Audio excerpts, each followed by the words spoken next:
Hello students, welcome to the weekend Kanpur. मैं चेतना मिश्रा आज आपके साथ यहाँ पे डिस्कस करने वाली हूँ नवोदय विद्यालय के एंट्रेंस टेस्ट के क्वेश्चन।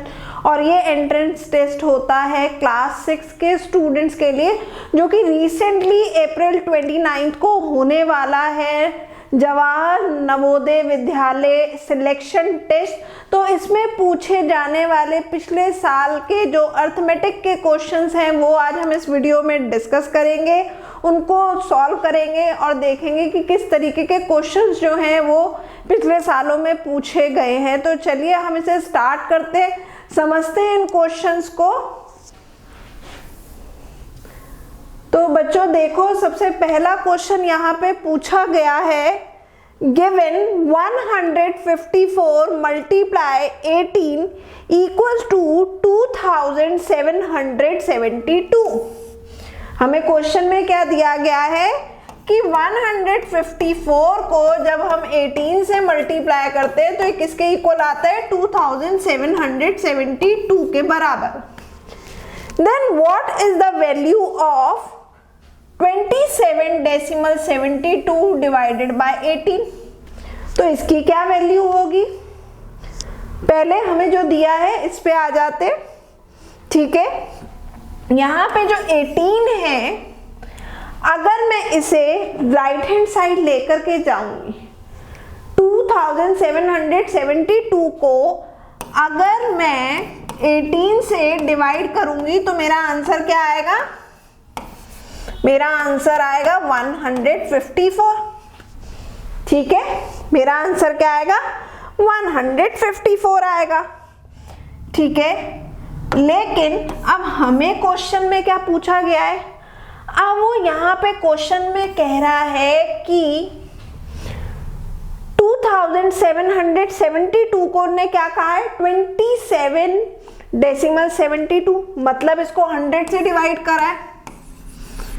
और 18 की जगह हमें क्या कहा है, 1.8, मतलब इसको 10 से डिवाइड करा है, तभी तो हमारा ये आएगा ना 2772 डेसिमल डिवाइडेड बाय 1.8। तो उन्होंने पूछा कि 154 की जगह हमारा आंसर फिर क्या होगा, हमारा आंसर क्या होगा, 154 के प्लेस पे अगर यहाँ पे 2772 को 100 से डिवाइड करते हैं और 18 को हम 10 से डिवाइड करते हैं तो हमारा आंसर क्या होगा। तो बच्चों हम क्या करेंगे, ये डेसिमल हम एज यूजुअल इसे हटा देंगे, डेसिमल हटा देंगे सॉल्व करने के लिए। ठीक है, अब यहाँ पे क्या है, डिवीजन का साइन है, डिवीजन के साइन को मल्टीप्लाई में जब हम चेंज करते हैं तो क्या होता है, सेकंड नंबर रेसिप्रोकेट हो जाता है। रेसिप्रोकेट मतलब उल्टा पुल्टा हो जाता है ना। जो न्यूमरेटर में है वो डिनोमिनेटर बन जाता है और जो डिनोमिनेटर में है वो न्यूमरेटर बन जाता है। ये क्या हो जाएगा, 10/18। ये क्या हो जाएगा, 10/18 हो जाएगा। अब 0 से 0 कैंसल। फिर अब हमको देखना है कि 2 की डिविजिबिलिटी क्या है। 2 की डिविजिबिलिटी क्या होती है कि लास्ट में 2, 4, 6, 8, 0 होना चाहिए। तो 18 जो है वो इसको कैंसिल कर देगा, यहाँ 9 आ जाएगा। इसको 2 से डिवाइड करेंगे तो यहाँ क्या आएगा, 1, 3, 8, 6। फिर 9 की डिविजिबिलिटी देख लेते हैं। 9 की डिविजिबिलिटी होती है कि जितने भी नंबर्स हों अगर उनको प्लस करके एक ऐसा नंबर आ रहा है जो 9 से डिविजिबल है, इट मींस ये नंबर भी 9 से डिविजिबल होगा। तो यहाँ क्या है, 1, 3, 8, 6, 1 + 3 4, 4 + 8 12, 12 + 6 18। तो 18 तो 9 के टेबल में आता है ना। तो means this number is divisible by 9।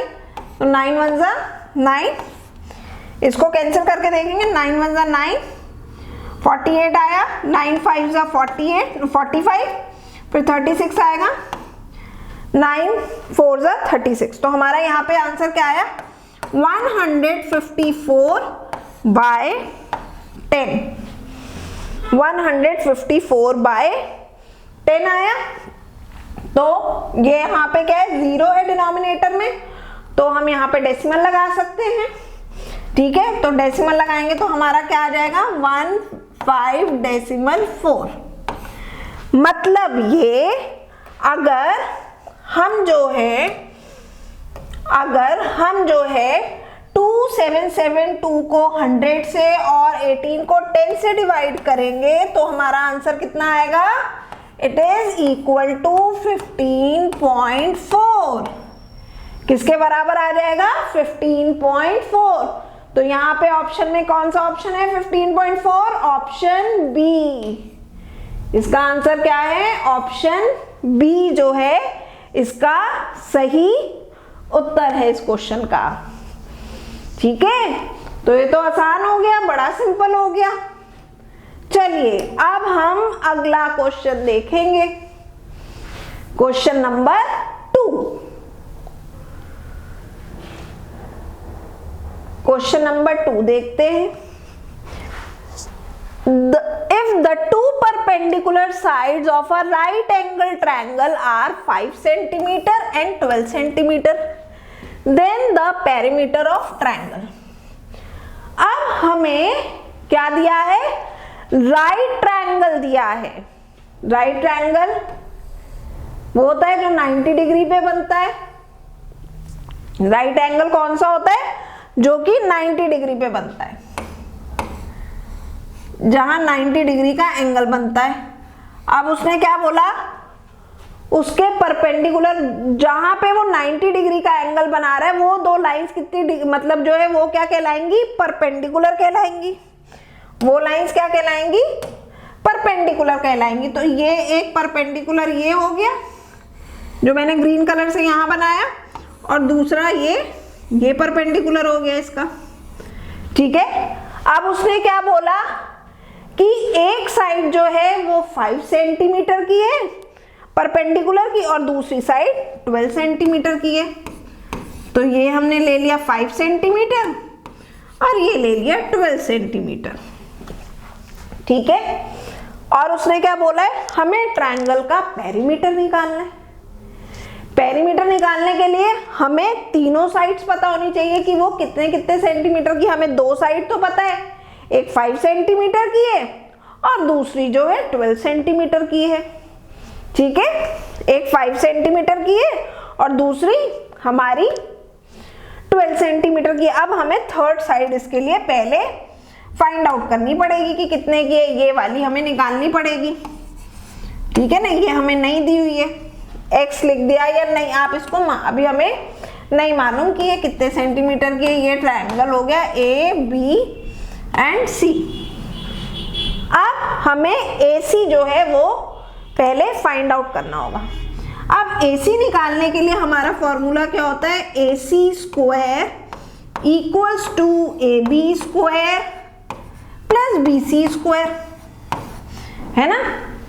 ये परपेंडिकुलर लाइंस को जब हम स्क्वायर कर देते हैं, स्क्वायर का मतलब क्या होता है, जो नंबर दिया है उसको उसी नंबर से मल्टीप्लाई कर देना। स्क्वायर का मतलब क्या होता है, जो नंबर दिया है उसे सेम नंबर से मल्टीप्लाई कर देना।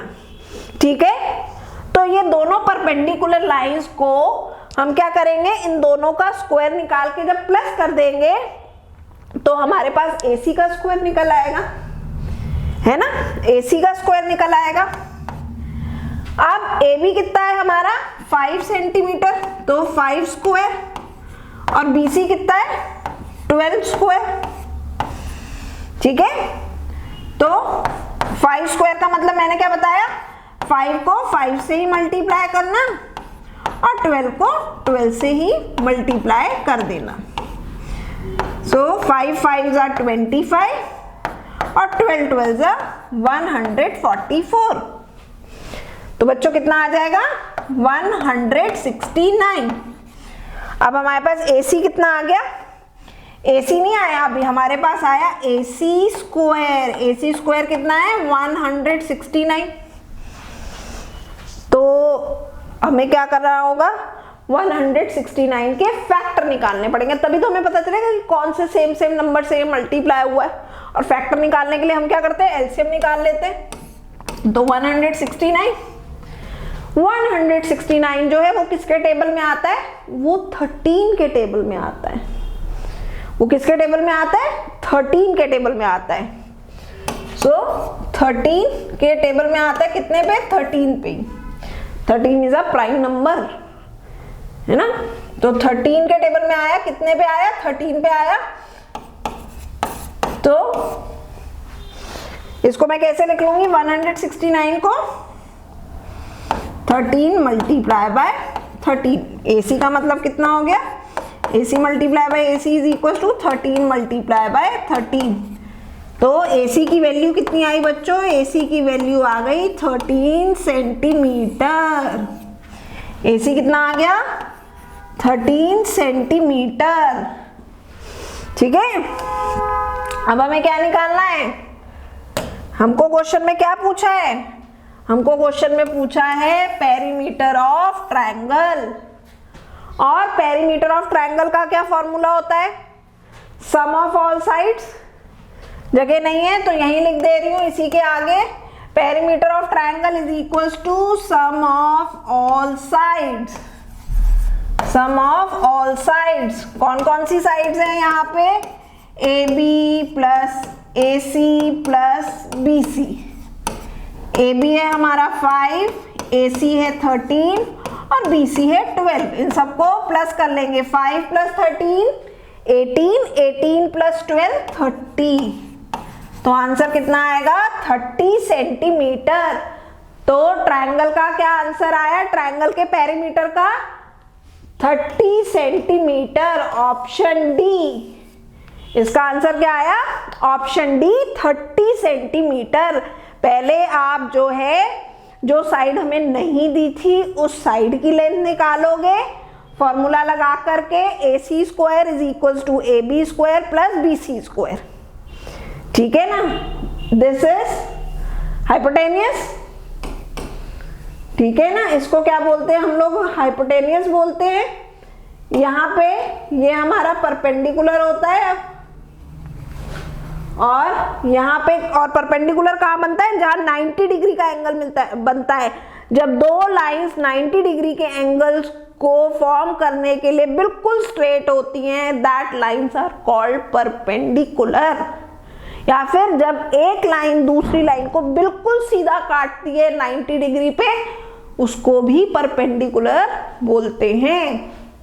ठीक है, तो पहले AC निकालेंगे, AC निकालने के बाद तीनों साइड्स को प्लस कर देंगे, तो हमारे पास क्या आ जाएगा, पेरीमीटर ऑफ ट्रायंगल। ठीक है,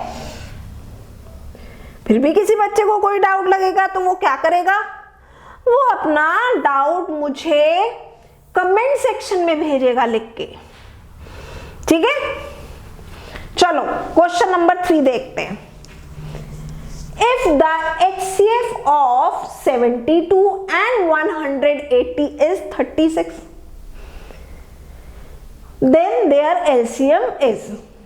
अब यहाँ पे हमें दो नंबर दिए हुए हैं और वो दो नंबर क्या है बच्चों, वो नंबर है 72 एंड 180। वो कह रहा है अगर 72 और 180 का HCF 36 है तो उसका LCM कितना होगा।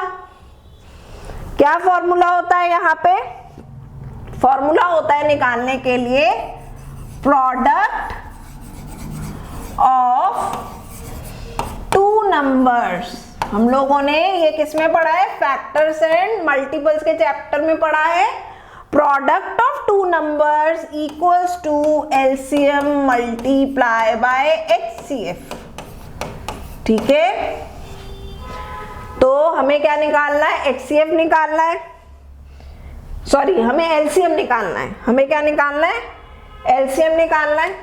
तो हम क्या करेंगे, हमें क्या दिया है, हमें प्रोडक्ट है हमारे पास और HCF दिया है। इसको मैं रब कर दे रही हूँ यहाँ से और इसके डिनोमिनेटर में लिख दे रही हूँ।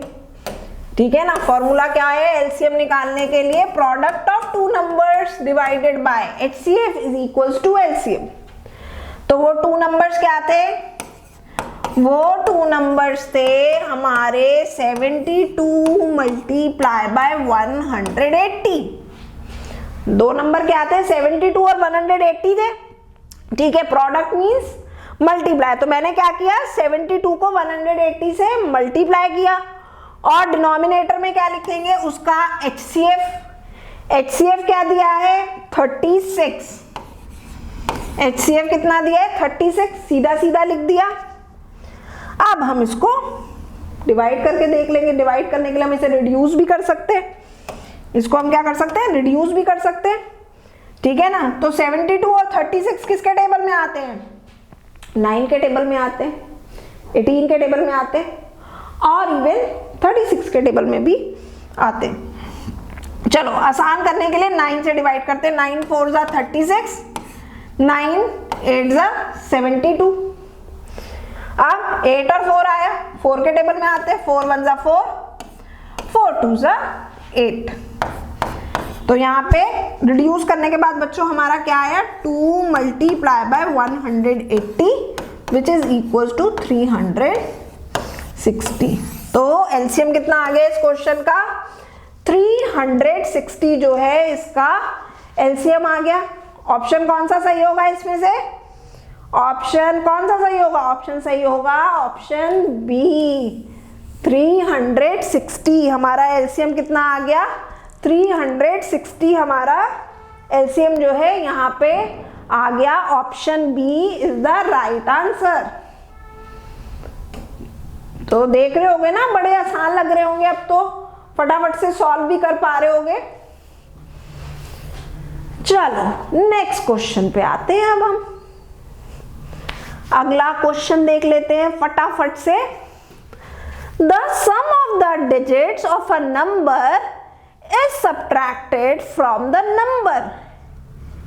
कि कोई भी एक नंबर है, ठीक है, कोई भी एक नंबर है, हमें नहीं बताया गया वो नंबर क्या है, उस नंबर की डिजिट्स को प्लस कर लीजिए, उस नंबर की डिजिट्स को प्लस कर लीजिए और जो नंबर हमने लिया है उसमें से माइनस कर दीजिए।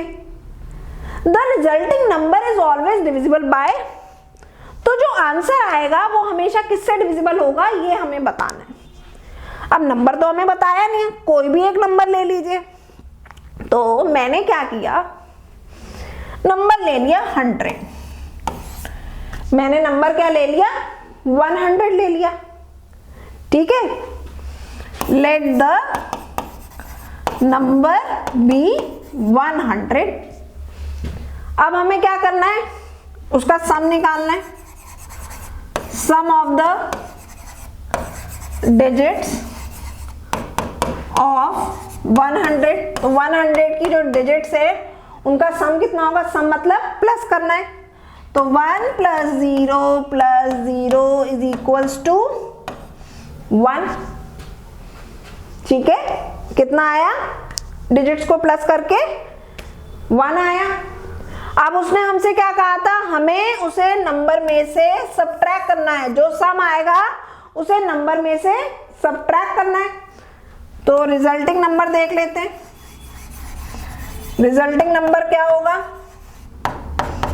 मतलब 100 जो हमने नंबर लिया था उसमें से क्या माइनस करेंगे, ये 1 माइनस कर देंगे, कितना आ जाएगा 99। कितना आ गया 99 आ गया। अब उसने क्या पूछा है कि जो रिजल्टिंग नंबर है वो किससे डिविजिबल होगा, ठीक है, पर हमेशा रिजल्टिंग नंबर उस नंबर से डिविजिबल होना चाहिए। तो अब आप ऐसे देखोगे तो आप देख के कह दोगे कि ma'am this number is divisible by 9। आप क्या कहोगे कि this number is divisible by 9। चलो इसको वेरीफाई करते हैं कि क्या इसका आंसर 9 ही आना चाहिए। तो कोई दूसरा नंबर ले लेते हैं। अब मैंने 100 की जगह जो नंबर लिया वो ले लिया यहां पर लेट इट बी 50 ले लिया। मैंने नंबर क्या ले लिया 50 ले लिया। तो 100 की जगह 50 लेंगे तो 50 का सम निकालेंगे डिजिट्स का, 5 + 0 5 आ जाएगा। तो ऐसे क्या करेंगे 50 में से 5 माइनस करेंगे, 5 माइनस किया तो 45। This number is also divisible by 9। आप क्या देखेंगे, 99 भी 9 से डिविजिबल है, 45 भी 9 से डिविजिबल है। ये दोनों नंबर ऐसे हैं कि जो है आप ये सोच रहे हो कि आप 5 नहीं, जो भी आंसर आए वो उसी नंबर से डिविजिबल होना चाहिए है, कॉमन ही होना चाहिए नंबर, ठीक है ना। तो दोनों में कॉमन क्या है, 99 में और 45 में क्या कॉमन है, both the numbers are divisible by 9। दोनों नंबर्स क्या हैं, 9 से डिविजिबल है। कोई भी नंबर आप ले लीजिए, कोई भी नंबर आप ले लीजिए जो नंबर आपकी पसंद का हो, ठीक है। और आप क्या देखेंगे कि जो आंसर आएगा, रिजल्टिंग नंबर जो होगा that will be divisible by 9। चलो एक और नंबर उठाते हैं, ये तो मैंने जीरोस वाले नंबर लिए, एक और नंबर देख लेते हैं वेरीफाई करने के लिए। लेट इट बी 176 लिया। अब 176 का सम निकालेंगे, 1 + 7 + 6 कितना आया, 1 + 7 8, 8 + 6 14। अब 176 में से 14 को माइनस कर देंगे, कितना आया 162। आप इसको भी डिवाइड करके देख लीजिए, this number will also be divisible by 9। तो जब भी हम ऐसा करेंगे कि कोई भी नंबर लेंगे और उनकी डिजिट्स को प्लस करने के बाद उस नंबर से सब्ट्रैक्ट करेंगे, तो जो रिजल्टिंग नंबर आएगा that number will be divisible by 9। तो आंसर क्या आएगा, ऑप्शन डी 9, ठीक है बच्चों। इसका आंसर क्या आएगा, 9 आ जाएगा। तो जब भी आप डिवाइड करेंगे तो जो भी आंसर आया है, रिजल्टिंग नंबर मतलब आंसर वैल्यू जो आई है, that will be divisible by 9। तो हम लोगों ने 4 क्वेश्चन कर लिए हैं, काफी आसान थे, काफी हद तक समझ में आ गए होंगे। मैं जानती हूँ कि अब तक आप लोगों ने काफी प्रिपेयर कर लिया होगा। इस समय हमारा समय चल रहा है कि हम रिवीजन करें, जितना ज्यादा रिवीजन करेंगे उतने हमारे चांसेस जो है वो कंफर्म हो जाएगी हमारी सीट कहाँ पे, नवोदय विद्यालय में। चलिए अब आ जाते हैं question number 5। The number of 2-digit natural numbers is, 2 digit के कितने नेचुरल नंबर्स होते हैं। बड़ा सिंपल क्वेश्चन है। नेचुरल नंबर्स कौन से होते हैं बच्चों, नेचुरल नंबर्स होते हैं the numbers which starts from 1, जो नंबर 1 से शुरू होते हैं, जो नंबर 1 से शुरू होते हैं, 1 2 3 4 5 6 7 8 एंड सो ऑन। ये सारे क्या है, नेचुरल नंबर्स इन्फिनिटी तक। नेचुरल नंबर्स में 0 नहीं होता है, नेचुरल नंबर्स में नेगेटिव नंबर नहीं होते, सिर्फ पॉजिटिव नंबर होते हैं, +1 +2 +3 +4 +5 एंड सो ऑन। और इनको हम लोग काउंटिंग नंबर्स भी बोलते हैं। Natural numbers are also known as counting numbers. अब हमें कौन से चाहिए, 2 डिजिट वाले चाहिए। तो 2 डिजिट के नेचुरल नंबर कहां से शुरू होंगे, 2 डिजिट के नेचुरल नंबर शुरू होंगे 10 से, है ना। कहां से शुरू होंगे, 10 से होंगे, 10 11 12 13 और कहां पे फिनिश हो जाएंगे, 99 पे। कहां फिनिश हो गए, 99 पे फिनिश हो गए, ठीक है। तो ये कितने नंबर होते, तो ये कितने नंबर है, ठीक है। 2 तरीके हैं इसको करने के। पहला तरीका बताती हूँ, 1 से लेकर के 100 तक 100 नंबर्स होते हैं। काउंटिंग में 1 से लेकर के 100 तक कितने नंबर होते हैं, 100 नंबर होते हैं।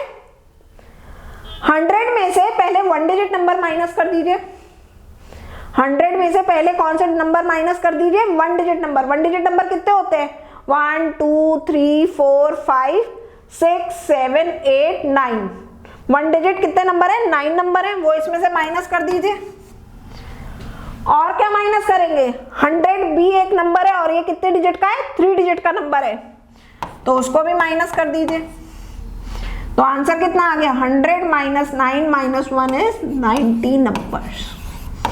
तो 2 डिजिट के कितने नेचुरल नंबर्स होते हैं, 2 डिजिट के 90 नेचुरल नंबर्स होते हैं। और ये निकालने के लिए मैंने क्या किया, काउंटिंग नंबर में 1 से लेकर के 100 तक के नंबर्स लिए, ठीक है, 1 से लेकर के 100 तक के नंबर लिए और उसमें से 1 डिजिट नंबर माइनस किए। 1 डिजिट नंबर हमारे पास 9 थे और 3 डिजिट नंबर माइनस किए। 3 डिजिट नंबर हमारे पास एक ही था, ठीक है, 3 डिजिट नंबर हमारे पास एक ही था, दैट वाज 100, ठीक है, वो माइनस कर दिए, ठीक है। तो हमारा आंसर क्या आ गया, 90 नंबर्स। ऐसे भी नहीं करना तो दूसरा तरीका है, सिंपल। 2 डिजिट का सबसे पहला नंबर है 10, ठीक है, और फिर 11 to 99 हमारे पास कितने नंबर होते हैं, 89 नंबर्स होते हैं। इन दोनों को प्लस कर लीजिए, 1 + 89 = 90। तो हमारा आंसर कितना क्या आ जाएगा, 90। ऑप्शन बी हमारा सही होगा, 90 नंबर्स, ठीक है। तो 2 डिजिट के कितने नेचुरल नंबर होते हैं, 2 डिजिट के 90 नेचुरल नंबर्स होते हैं। चलो अगला क्वेश्चन देखते हैं, नेक्स्ट क्वेश्चन। काफी कॉन्फिडेंस मिल रहा होगा ना क्वेश्चंस को सॉल्व करके, अच्छा लग रहा होगा कि अरे वाह कितनी आसानी से फटाफट सॉल्व हो जा रहे। प्रीवियस ईयर में आए हैं, इंपॉर्टेंट क्वेश्चंस हैं, इस तरीके के क्वेश्चन पूछे जाते हैं। चलो question number 6, a decrease of 20% in the price of a cycle।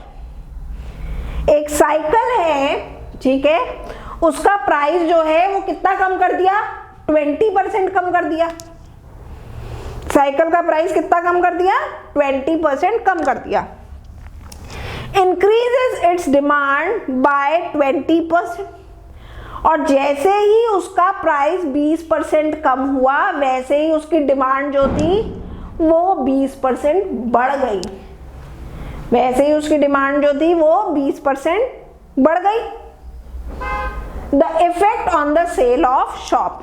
तो इसका क्या फर्क पड़ा सेल पे।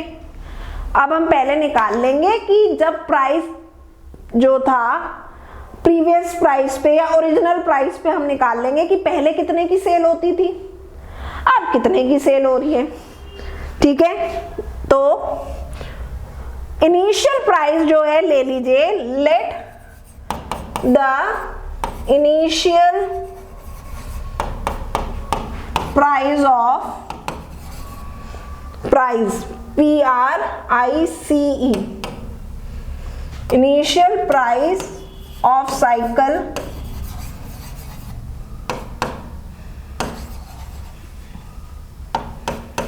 is ₹100।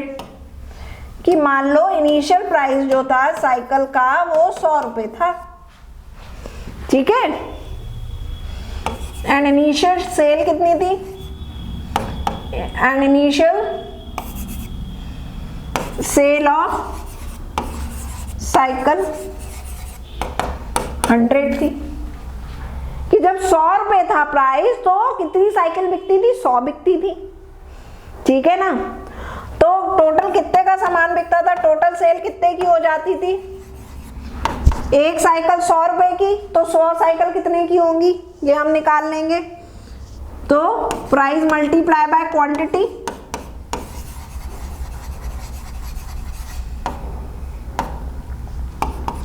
₹100 की साइकिल थी, 100 पीसेस थे, कितने के बिकते थे टोटल, 10,000 रुपए के। कितने के बिकते थे, 10,000 रुपए के बिकते थे। तो सेल होती थी आपकी 10,000 की। अब क्योंकि जो है चेंज कर दिया गया प्राइस में, now the new price of cycle, new price of cycle कितना है वो निकाल लेंगे। अब कितना क्या किया गया था, 20% कम कर दिया गया था, 20% कम किया गया था, मतलब टोटल कितनी होती है परसेंट की वैल्यू, 100%। की मैक्सिमम परसेंट कितना होता है, 100 होता है। 100 में से 20% माइनस कर दो, कितना आएगा, 80%। तो जो 100 रुपए की साइकिल थी अब वो 80% प्राइस पे सेल हो रही थी। सो 100 मल्टीप्लाई बाय 80%, 80% कितना होगा बच्चों, 80% विल बी 80 बाय 100, 100 से 100 कैंसिल हो जाएगा, तो अब वो साइकिल कितने की हो गई, 80 रुपए की हो गई। ठीक है, अब क्वांटिटी निकाल लेंगे, न्यू क्वांटिटी, अब कितनी बिक रही थी, तो उनने क्या बोला 20% से जो डिमांड थी वो इंक्रीज हो गई। पहले कितनी परसेंट थी, 100% बिक रही थी, मतलब 100 बिक रही थी क्वांटिटी, अब 100 की जगह कितनी बिक रही है, 20% बढ़ करके, वो हमें निकालना है। 20% बढ़ गया ना, तो पहले 100 क्वांटिटी बिक रही थी और 100 की जगह अब 100 की जगह क्या हुआ, 20% और बढ़ गया, तो 100 की जगह क्या हो जाएगा 120%, तो 120% सीधा लगा दिया मैंने, 100 से 100 कट गया, अब कितना आ गया, अब टोटल 120 साइकिल सेल हो रही थी। अब जो है कितनी साइकिल सेल हो रही थी, 120 सेल हो रही थी, तो टोटल सेल अब कितनी आ गई बच्चों, टोटल सेल के लिए क्या करेंगे, प्राइस को क्वांटिटी से मल्टीप्लाई कर देंगे, 80 को 120 से मल्टीप्लाई कर देंगे, 120 से मल्टीप्लाई करेंगे तो कितना आएगा 9600, कितना आ गया 9600। पहले सेल हो रही थी 10,000 रुपए की, अब सेल हो रही है 9600 की। प्रॉफिट हो रहा है कि लॉस हो रहा है, फायदा हो रहा है नुकसान हो रहा है, पहले 10,000 का सामान बेच रही थी दुकान वाला भैया, अभी वो 9600 का बेच रहा है, तो हमें घाटा हो रहा है, हमको क्या हो रहा है, लॉस हो रहा है। कितने परसेंट लॉस हो रहा है, यही पूछा गया है क्वेश्चन में, क्योंकि हमें तो परसेंट में दिया है ना, increase decrease, increase means profit, decrease means loss. कितने परसेंट लॉस हो रहा है, तो आप देख लीजिए कितने परसेंट हो रहा है, जगह नहीं है मेरे पास, यहां पे कर रही हूं। तो 10,000 का सामान आप बेच रहे थे, आप कितने का बेच रहे हो, 9600 का, ये मेरा लॉस है, ठीक है ना। या चलो पहले फॉर्मूला लिख देती हूँ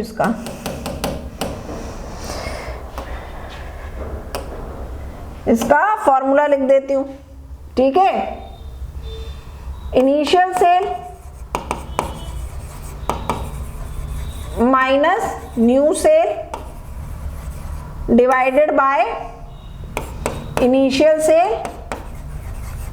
मल्टीप्लाई बाय 100, ठीक है, मल्टीप्लाई बाय 100। तो इनिशियल सेल कितनी थी, 10,000 थी, न्यू सेल कितनी है 9600, तो 10,000 में से 9600 माइनस कर दोगे बच्चों तो कितना आ जाएगा, 400 आ जाएगा, कितना आ जाएगा 400 आ जाएगा, ठीक है।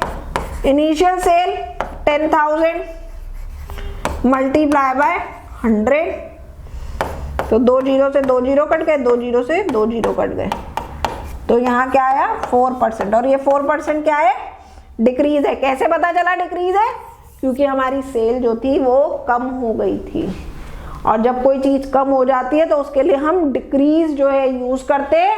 आंसर क्या आएगा, ऑप्शन ए 4% डिक्रीज, आंसर क्या आएगा 4% डिक्रीज, ठीक है। तो 4% decrease is the right answer of this question. Direct formula भी होते हैं, शॉर्टकट्स भी होते हैं, लेकिन हम शॉर्टकट्स में नहीं जाएंगे क्योंकि इतना टाइम अभी नहीं है कि हम शॉर्टकट्स करें, और शॉर्टकट करेंगे तो कंसेप्ट हमारा कहीं ना कहीं वीक हो जाएगा, इसलिए शॉर्टकट में नहीं गई हूं। चलो आ जाते हैं question number 7। A cube of lead with edge 6 cm each is melted to form 27 equal cubes. Cube देखा है ना, जिसकी सारी साइड्स इक्वल होती हैं, वो जिसकी सारी साइड सेम सेम होती है, ठीक है ना। क्यूब कैसा होता है, ऐसा होता है बच्चों, this is a cube where all sides are equal. तो कह रहे हैं बड़ा सा क्यूब है और उसकी जो एज जो है वो कितने सेंटीमीटर की है, 6 सेंटीमीटर की है। अब उस बड़े से क्यूब को आपने पिघला दिया और उसको जो है मेल्ट करके आपने क्या किया, उसकी छोटे छोटे क्यूब्स बना लिए, और ऐसे छोटे छोटे क्यूब्स कितने बन गए, 27 बन गए। The length of the edge of each small cube. तो अभी जो छोटे छोटे जो क्यूब बने हैं, इन क्यूब के जो एज है उसकी कितनी लेंथ है, एज जो है वो कितने सेंटीमीटर की है। ठीक है, ये हमको फाइंड आउट करना है। सिंपल फॉर्मूला हम लगाएंगे, ठीक है ना। तो क्यूब की जो हमारा होता है वो क्या होता है, side multiply by side multiply by side. Area का फॉर्मूला यही तो होता है ना। तो एरिया नहीं कहेंगे यहाँ पे, हम उसको वॉल्यूम बोलेंगे। हम उसको क्या बोलेंगे, वॉल्यूम बोलेंगे, या एरिया नहीं बोलेंगे उसको। तो यहाँ पे हो जाएगा it will be side multiply by side multiply by side, है ना। ए क्यूब होता है formula. So a cube is equal to 27 side cube, ठीक है ना। ए जो है मैंने बड़े वाले क्यूब के लिए जो है यूज किया है, और साइड जो है वर्ड मैंने यूज छोटे वाले क्यूब के लिए यूज किया है। तो हमें लेंथ कितनी दी थी, 6 सेंटीमीटर दी थी। क्यूब का मतलब सेम वही जैसे स्क्वायर में होता है ना, कि जो नंबर दिया उसे उतनी बार ही मल्टीप्लाई करना होता है। ऐसे यहाँ क्या है बच्चों, 6 क्यूब है। इसका क्या मतलब होगा, इसको मैं ऐसे लिख देती हूँ, side multiply by side multiply by side. इसका क्या मतलब होगा, इसका मतलब है कि 6 को आपको 3 टाइम मल्टीप्लाई करना है। कैसे, 6 मल्टीप्लाई बाय 6 मल्टीप्लाई बाय 6। जैसे मैंने यहाँ पे लिखा है साइड को, side multiply by side multiply by side, ठीक है। अब ये 27 जो है इसके डिनोमिनेटर में आ जाएगा, है ना। जो नंबर यहाँ मल्टीप्लाई में होता है वो दूसरी साइड में डिवाइड में आ जाता है, ठीक है। इसको लिख दिया side multiply by side multiply by side, ठीक है। अब देख लीजिए किससे ये रिड्यूस हो रहा है नंबर। तो 3 के टेबल से रिड्यूस हो जाएगा। 3 2 6, 3 9 27, अगेन 3 2 6, 3 3 9, 3 2 6, 3 1 3।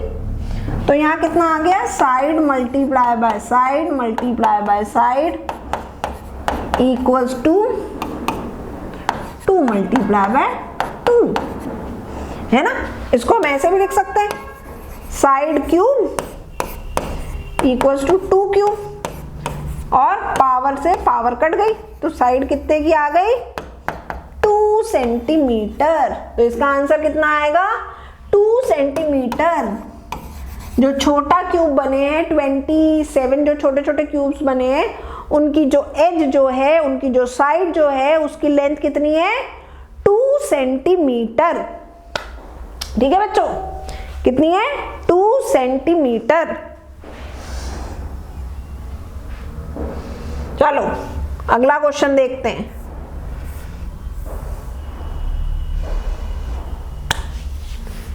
ओके, तो अगला क्वेश्चन है हमारा, if the number b is 10% less than another number c। कि एक नंबर है b, ठीक है, वो c से कितना छोटा है, 10% छोटा है या 10% कम है, and c is 5% more than 150, और c जो है वो 150 से कितना बड़ा है, कितना ज्यादा है, 5% ज्यादा है। Then b is equal to, अब हमें निकालना है कि b जो है वो उसकी वैल्यू क्या है, और b की वैल्यू निकालने के लिए हम लोग पहले क्या करेंगे, c की वैल्यू निकाल लेंगे। b की वैल्यू निकालने के लिए हम क्या करेंगे, c की वैल्यू निकाल लेंगे।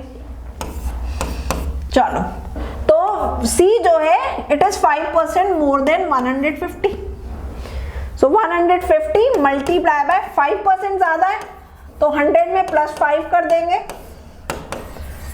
तो ये कितना हो जाएगा, 100 + 5 इज 105, है ना। परसेंटेज में आ गया ना, क्योंकि परसेंटेज में दिया था।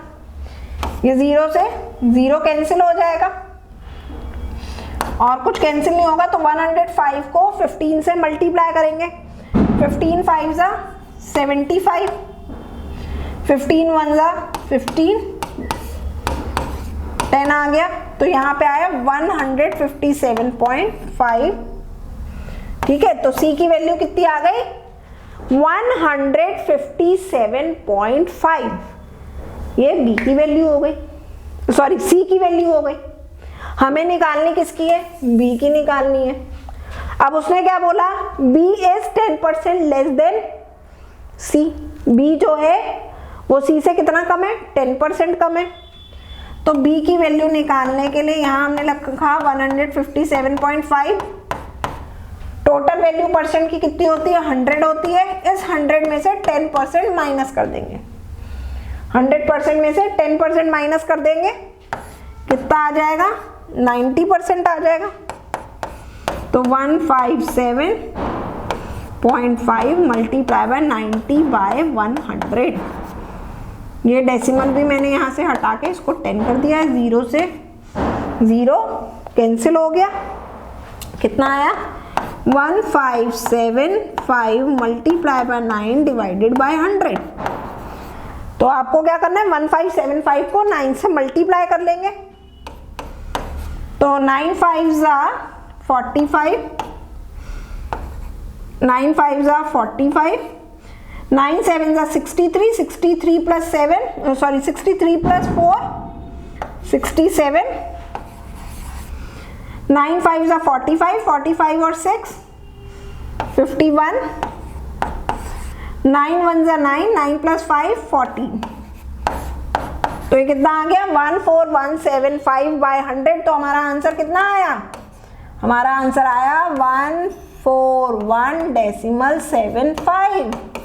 आंसर कितना आया? 141.75। आंसर ऑप्शन में देख लीजिए, मैच कर लीजिए। तो ऑप्शन डी हमारा सही आंसर होगा इसका।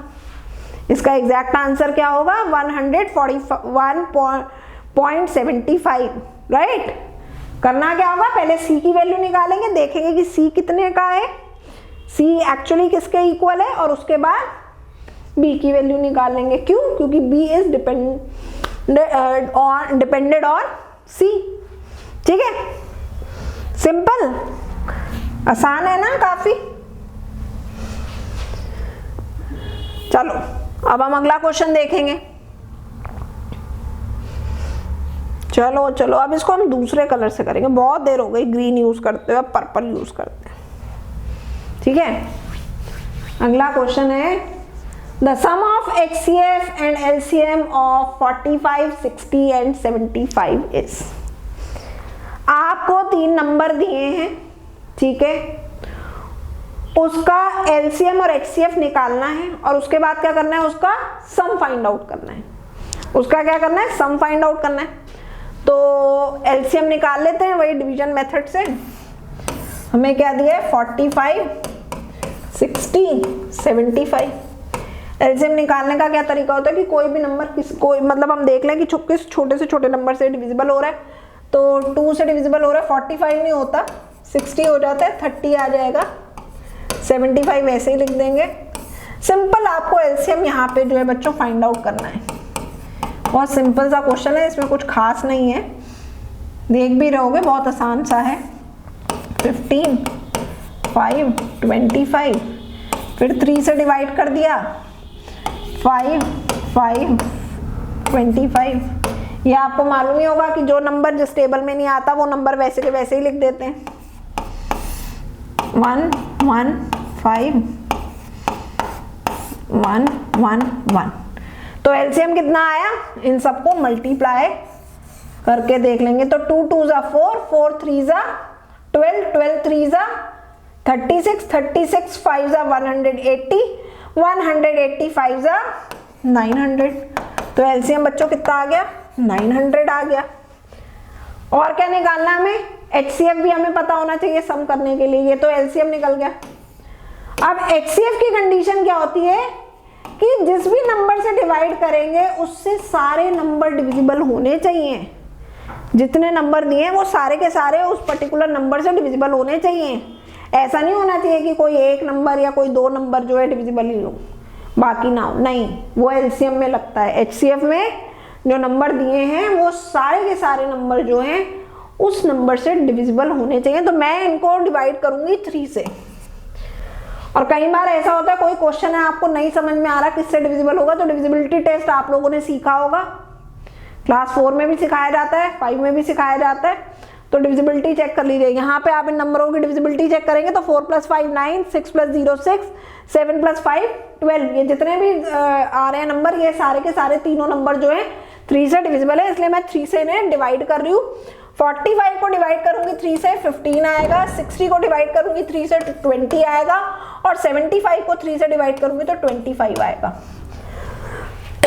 अब जो है 3 से डिविजिबल नहीं है ना, 15 तो हो जाएगा, बट 20 25 तो 3 से डिविजिबल होगा ही नहीं।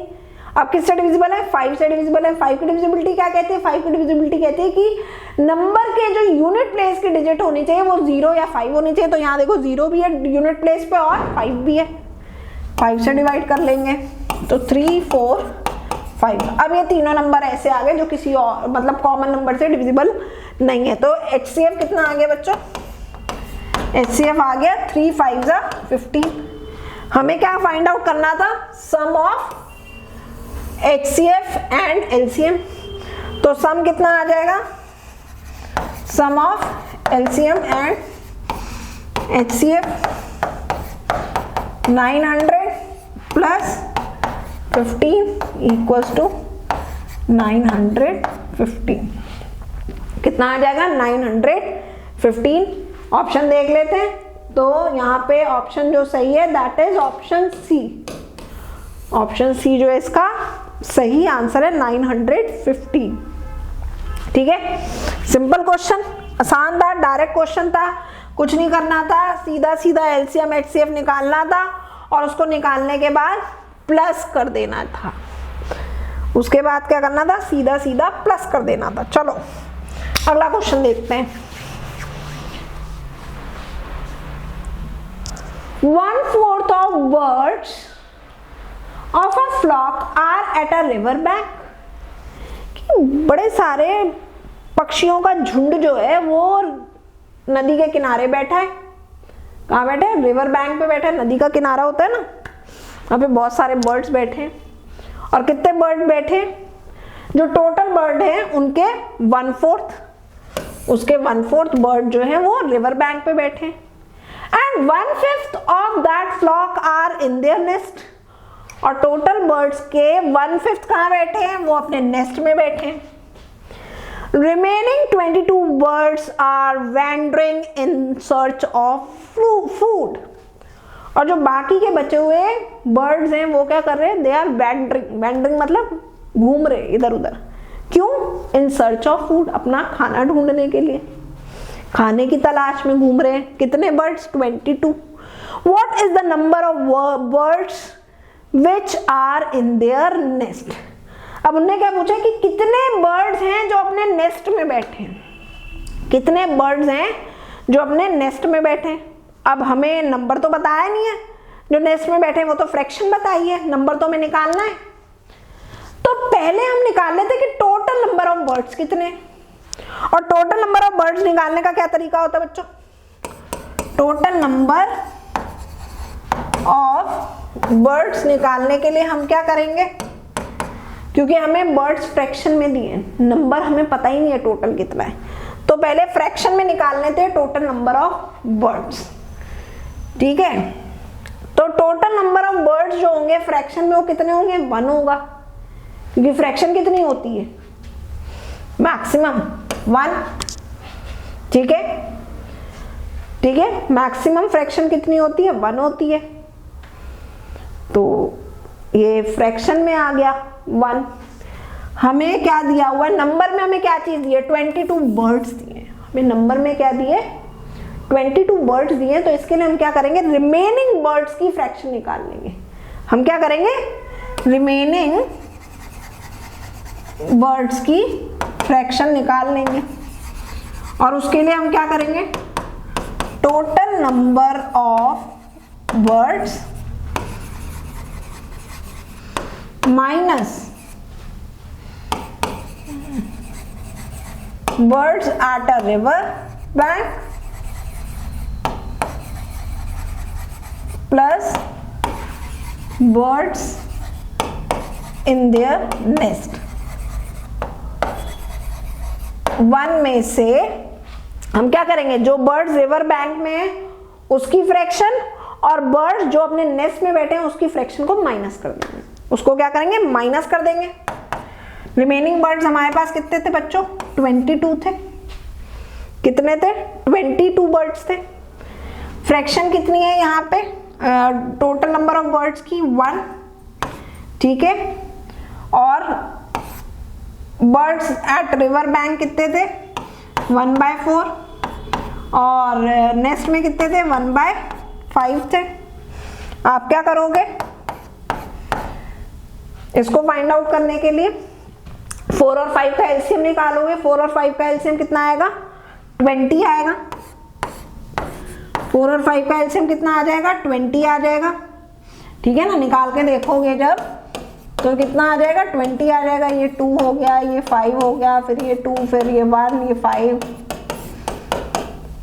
है ना। 2 2 4, 4 5 20, तो कितना आया एलसीएम, 20। अब न्यूमरेटर फाइंड आउट करना है, तो क्या करते हैं, जो हमारा डिनोमिनेटर आया है उसे ओल्ड डिनोमिनेटर से डिवाइड करते हैं। 20 को 4 से डिवाइड करेंगे, 20 को 4 से डिवाइड करेंगे तो कितना आएगा, 5 आएगा। और 5 को 1 से मल्टीप्लाई कर देंगे तो 5 आ जाएगा। अगेन यहाँ पे 20 को 5 से डिवाइड करेंगे, कितना आएगा, 4 आएगा। और 4 को 1 से मल्टीप्लाई कर देंगे तो 4 आ जाएगा। तो ये कितना आ गया, 1 माइनस 5 + 4 इज 9, 9/20। अब 1 में से 9/20 माइनस करेंगे। अगेन 1 और 20 की क्या करेंगे, एलसीएम निकालेंगे। 1 और 20 का जब बच्चों आपने एलसीएम निकाला तो कितना आया, 20 आया। 20 को 1 से डिवाइड किया 20 को 1 से मल्टीप्लाई किया तो 20। फिर यहाँ पे आए 20 को 20 से डिवाइड करेंगे 1 आएगा, 1 को 9 से मल्टीप्लाई करेंगे तो 9 आएगा, 11/20। यहाँ पे कितने थे रिमेनिंग बर्ड्स, 20 थे, ठीक है ना। रिमेनिंग बर्ड 20 थे, तो ये क्या आया था, 22 = 11/20। इससे हमको टोटल वर्ड्स मिल जाएंगे। तो 22 मल्टीप्लाई बाय 20 डिवाइडेड बाय 11, 11 1 11, 11 2 22। तो टोटल कितना आ गया, 40। टोटल बर्ड्स कितने थे बच्चों, टोटल बर्ड्स थे 20। टोटल बर्ड्स कितने थे, 40, नॉट 20, 22 40 थे टोटल बर्ड्स। अब हमें फाइंड आउट क्या करना है, टोटल नंबर ऑफ बर्ड्स हमारे कितने आ गए। ये तो हमारा 1/1 फ्रैक्शन था, total number of birds were 40। कितने थे, 40। अब हमें निकालना क्या है, what is the number of birds which are in their nest. Nest में कितने थे ये हमें निकालना है, ठीक है। इतना आप लोगों ने सॉल्व कर लिया होगा। अब मैं इसको रब कर दे रही हूं क्योंकि जगह नहीं है मेरे पास लिखने को, ठीक है। तो टोटल नंबर ऑफ बर्ड्स हमारे आए थे 40। अब हमें फाइंड आउट क्या करना है, number of birds in their nest. Number of birds in their nest, उसके लिए क्या करेंगे, जो टोटल नंबर है ना, जो टोटल नंबर है 40, उसको बर्ड्स इन देयर नेस्ट की फ्रैक्शन से मल्टीप्लाई कर देंगे। तो कितने बर्ड्स थे फ्रैक्शन में, 1/5। तो 40 के 1/5 जो थे वो नेस्ट में थे। 5 1 5, 5 8 40। तो आंसर कितना आया, 8 birds were in their nest. Answer आ जाएगा 8, ठीक है। और अगर यही पूछ लिया होता कि how many birds were at river bank, तो रिवर बैंक में कितने थे, 1/4 थे। रिवर बैंक में कितने थे, 1/4 थे। 40 का 1/4 बच्चों कितना आया, 10, ठीक है ना। 40 का 1/4 इज 10। इन सबको प्लस करके देख लो, 10 + 8 18, 18 + 22 40। टोटल बर्ड्स कितने थे? 40 बर्ड्स थे। ठीक है, किसी भी तरीके से पूछा जा सकता है। टोटल नंबर ऑफ बर्ड्स भी पूछे जा सकते हैं आपसे, बर्ड्स इन देयर नेस्ट भी पूछा जा सकता है आपसे, birds at a river bank भी पूछा जा सकता है। ठीक है ना,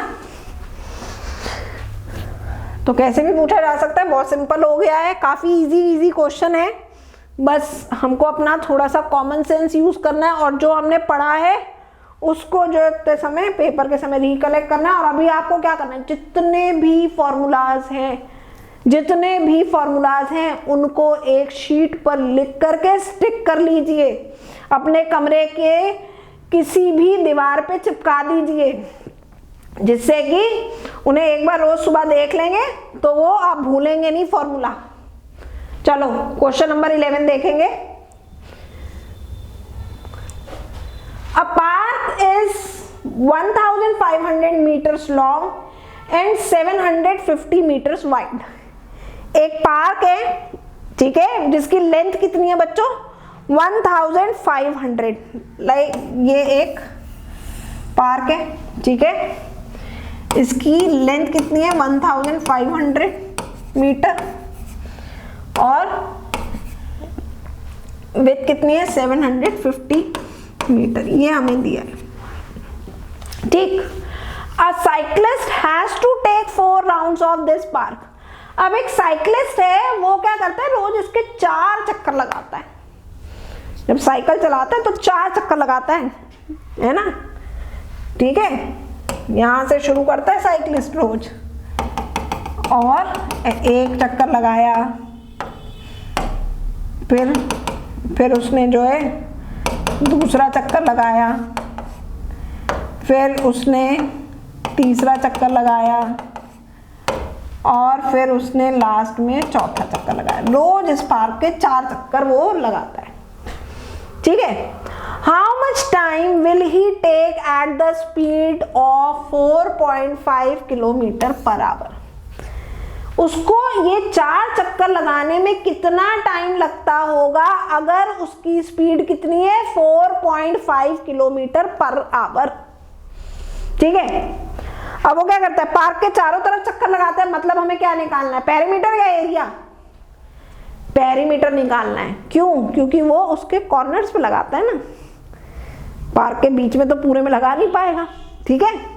कहाँ लगाएगा? उसके कॉर्नर में लगाएगा, उसके चारों तरफ लगाएगा। तो चारों तरफ जब लगाएगा तो मतलब हमें क्या फाइंड आउट करना है? पेरीमीटर निकालना है। तो सबसे पहले हम क्या करेंगे? पेरीमीटर निकालेंगे। इसे मैं रफ कर दे रही हूँ, ठीक है, या साइड में बना दे रही हूँ। It is 1500 metre and it is 750 metre, ठीक है। तो पेरीमीटर ऑफ पार्क। अब साइड से ही आपको समझ में आ रहा होगा कि ये रेक्टेंगुलर पार्क है। रेक्टेंगुलर पार्क का फॉर्मूला क्या होगा? 2 × L + B। So it is 2 × 1500 + 750। इन दोनों को जब प्लस करेंगे तो 2250 आएगा। 2250 which is equal to 4500 metre. एक चक्कर लगाने में वो कितना डिस्टेंस कवर करता है? Not metre. 4500 मीटर का डिस्टेंस कवर करता है, ठीक है। 4 राउंड्स में कितना डिस्टेंस कवर करेगा? Distance covered in 4 rounds. 4 rounds के लिए क्या करेंगे? इसे 4 से मल्टीप्लाई कर देंगे बच्चों। 4 से जब मल्टीप्लाई करोगे तो आपका आ जाएगा 18,000 मीटर, ठीक है। 18,000 मीटर आ जाएगा। अब हमें स्पीड किस में दी है? किलोमीटर पर आवर में दी है। स्पीड किस में दी है? किलोमीटर पर आवर में। तो हमको क्या करना होगा? यहाँ पे जो डिस्टेंस हमने निकाला है इसको मीटर से किलोमीटर में बदलना होगा। तो 1 kilometre is equal to 1000 metre. तो क्या करेंगे? 1000 से 18,000 को डिवाइड कर देंगे। कितना आ जाएगा? ये अब क्या हो जाएगा? 18 किलोमीटर। कितना डिस्टेंस कवर कर रहा है? 18 किलोमीटर कर रहा है, हमें स्पीड दी हुई है, ठीक है। टाइम का फॉर्मूला क्या होता है, time is equal to speed upon, speed upon भी बोल सकते हैं, speed not speed, it is distance upon speed. Time is equal to distance divided by speed, ठीक है ना। डिस्टेंस को स्पीड से डिवाइड कर देंगे। अब डिस्टेंस हमारा कितना है बच्चों, 18 किलोमीटर है, स्पीड कितनी है 4.5, तो 4.5 है, डेसिमल हटा के इसको न्यूमरेटर में ले लिया, ठीक है। अब देख लो क्या चीज कैंसिल हो रही है, ठीक है, कौन से मतलब नंबर है जो रिड्यूस हो सकता है, तो 18 और 45 रिड्यूस हो सकता है 9 से, 9 2 ज़ा 18, 9 5 ज़ा 45, 5 1 ज़ा 5, 5 2 ज़ा 10, तो कितना आया 4, और कितना 4 आवर्स, कितना आया 4 आवर्स। क्यों, ये हमें जो दिया हुआ था डिस्टेंस किलोमीटर में था और स्पीड किस में थी, किलोमीटर पर आवर में, तो आंसर किस में आएगा, आवर में आएगा। आंसर किस में आएगा, आवर में आएगा। आंसर कितना होगा 4 hours. So the cyclist will take 4 hours to complete 4 rounds of the park. Option D जो है बच्चों इसका सही आंसर है। क्या होगा 4 आवर्स, ठीक है, आसान। सॉल्व,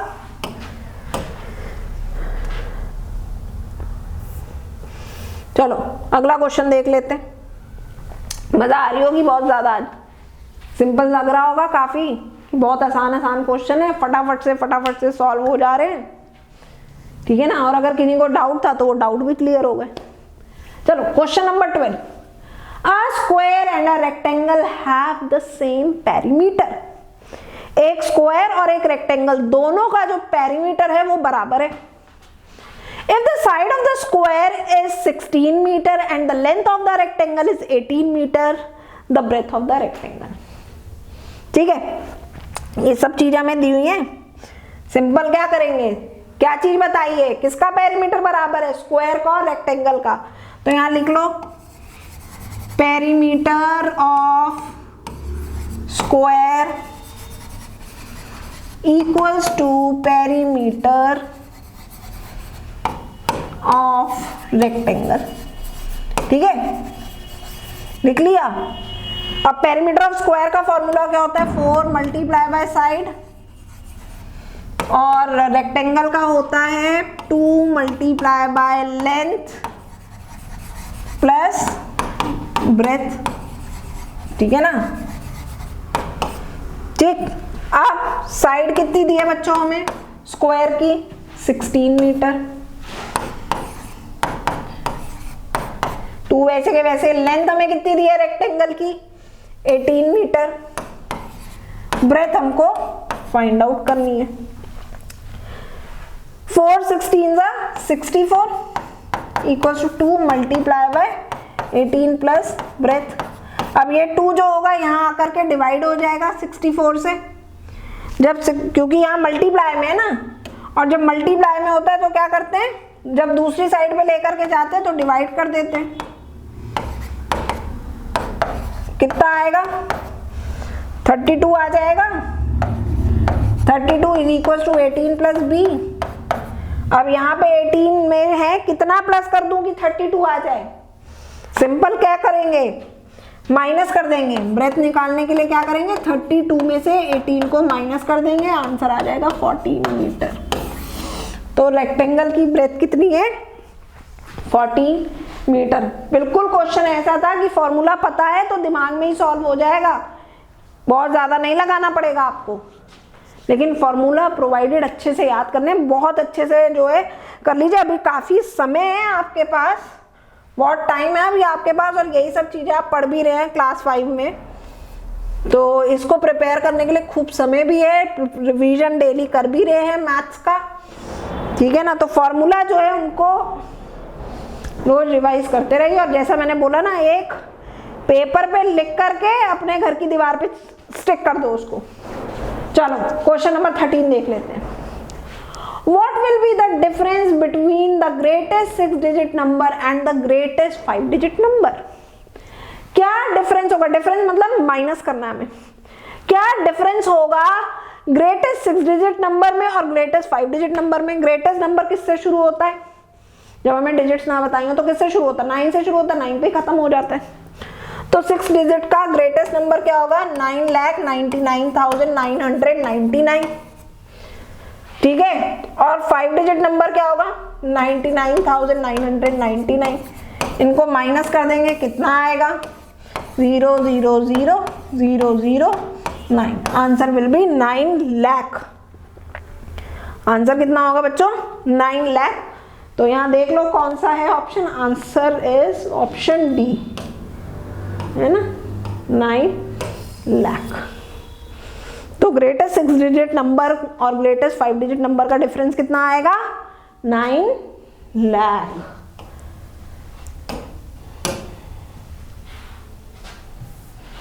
ट्वेंटी क्वेश्चन आते हैं, अभी हम यहाँ 14 क्वेश्चन है अपने पास, इनको सॉल्व कर रहे हैं, ठीक है। पेपर में 20 क्वेश्चन जो है ना मैथ से आते हैं। So question number 14, what is the difference between the greatest 7-digit number and the smallest 4-digit number? greatest 7-digit number, तो 7 टाइम जो है 9 लिख लीजिए। 99,99,999 ग्रेटेस्ट 7-digit नंबर हो गया। और स्मॉलेस्ट 4-digit नंबर क्या होगा? स्मॉलेस्ट नंबर वैसे क्या होता है? काउंटिंग में 0 होता है, लेकिन 0 से तो शुरू नहीं कर सकते, 1 से शुरू करते हैं। तो 1 के बाद आप 0 लगा लो, तो कितना होगा? 1000। माइनस कर दो। मजा नहीं आ रही, नीले रंग से, पीले रंग से लिखेंगे, येलो कलर से दिखता ज्यादा इससे। 9 में से 0 गया, 9 9 में से 0 गया, 9 9 में से 0 गया, 9 9 में से 1 गया, 8, बाकी सब वैसे के वैसे। आंसर कितना आया? 99,98,999। ऑप्शन देखेंगे, इसका भी ऑप्शन डी जो है सही है। 99,98,999, ठीक है। क्वेश्चन समझ में आए? इजी लगा होगा। फिर भी कह रही हूं, नहीं समझ में आए तो क्या करोगे? वीडियो के कमेंट सेक्शन में भेजोगे। और दूसरी चीज, वीडियो को ज्यादा से ज्यादा अपने फ्रेंड्स के साथ जो है शेयर करोगे। जो भी बच्चे नवोदय का टेस्ट लिख रहे हैं, जो भी तुम्हारे फ्रेंड्स हैं, उनके साथ शेयर करोगे। साथ ही साथ जिन जिन टॉपिक्स में डाउट है वो भी कमेंट सेक्शन में लिख करके भेजोगे, जिससे कि उनके मैं वीडियो तुम्हारे लिए तुरंत बना के लेकर के आऊं, आपके लिए लेकर के आऊं, और जो है आपके सारे डाउट जो है ना एग्जाम से पहले क्लियर हो जाए, ठीक है। सो बाय बाय बच्चों, see you again in our next video.